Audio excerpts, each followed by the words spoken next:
San Francisco, septembre 1950. Une brume blanche envahit la ville. Les navires militaires ne cachent rien. Pourtant, personne ne sait qu'elle contient des bactéries vivantes répandues sur des milliers d'habitants à leur insu. Nous sommes en 1950, en pleine guerre froide. La peur d'une attaque biologique soviétique hante les États-Unis. Dans ce contexte de paranoïa, l'armée américaine décide de tester la vulnérabilité des villes américaines à une éventuelle guerre bactériologique. Le terrain choisi ? San Francisco, la 4e plus grande ville du pays. Pendant une semaine, sans en informer les habitants, la marine américaine pulvérise des bactéries au-dessus de la ville. Une expérience qui aura des conséquences sanitaires réelles et soulèvera de graves questions éthiques. L'opération Cyspres débute le 20 septembre 1950 au large de San Francisco. Depuis le pont du navire militaire USS Epsilon, l'équipage libère dans l'air un brouillard contenant 2 types de bactéries, la Serratia marcescens et le Bacillus globigi. Le but est de simuler une attaque biologique et d'observer comment ces agents se propagent dans une zone urbaine densément peuplée. Le choix de San Francisco n'est pas anodin. La ville est enveloppée d'un épais brouillard quasi permanent, ce qui permet aux bactéries de se disperser largement et de rester longtemps en suspension dans l'air. Pendant une semaine, le navire sillonne les eaux de la baie, répandant son nuage bactérien sur toute la région. L'expérience est un succès, les capteurs placés dans toute la ville détectent la présence des bactéries jusqu'à 16 km à l'intérieur des terres. Selon les estimations de l'armée, près de 800 000 personnes sont exposées, inhalant chaque jour des milliers de particules bactériennes. Mais cette expérience a un coût humain. Peu après le début de l'opération Cyspres, l'hôpital Stanford signale une recrudescence inhabituelle de cas de pneumonie et d'infections urinaires. Parmi les patients, un homme de 75 ans, Edward Nevin, qui succombe à une infection rare à la Serratia.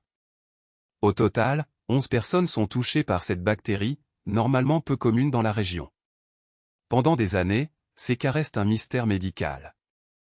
Ce n'est qu'en 1976, lors d'une enquête parlementaire sur les expérimentations biologiques de l'armée, que la vérité éclate enfin. L'opération Cyspres est déclassifiée, révélant que la mort d'Edward Nevin et les autres infections étaient directement liées à l'expérience. Pour la première fois, le public découvre que sa ville a servi de cobaye à une expérience militaire secrète. Mais l'opération Cyspres n'est que la partie émergée de l'iceberg.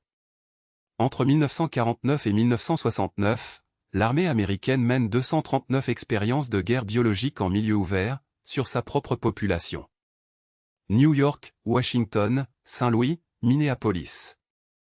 Des dizaines de villes sont exposées à divers agents pathogènes, souvent sans le savoir.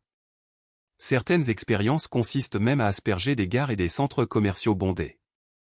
Ces tests ne sont révélés au grand jour qu'en 1977, grâce aux investigations du journaliste d'investigation Matt Meselson. Devant la commission sénatoriale, des responsables militaires admettent avoir utilisé des agents considérés comme inoffensifs pour simuler une attaque. Mais comme le montre le cas de San Francisco, la frontière entre l'inoffensif et dangereux est parfois mince. Jusqu'où l'armée est-elle prête à aller au nom de la sécurité nationale ? Et combien d'autres expériences secrètes restent-elles à découvrir ? L'opération Cyspres est un épisode sombre de l'histoire américaine, qui soulève de graves questions éthiques. Comment justifier de traiter des civils comme des cobayes, sans leur consentement et sans les informer des risques ? Cette expérience montre que la paranoïa de la guerre froide a pu conduire à des dérives dangereuses, où la fin justifiait les moyens. Plus de 70 ans après, les révélations sur l'opération Cyspres continuent de susciter l'indignation et l'inquiétude. Elles nous rappellent que la recherche scientifique et militaire doit toujours être soumise à un contrôle éthique strict, et que la transparence est essentielle pour préserver la confiance entre les citoyens et leurs institutions. Car si une telle expérience a pu être menée à l'époque, qui peut dire qu'elle ne se reproduira pas, sous une forme ou une autre, à l'avenir ? Et si demain, une expérience similaire se déroulait sans que vous le sachiez ? Comment réagiriez-vous si votre ville devenait à son tour un terrain d'essai secret ?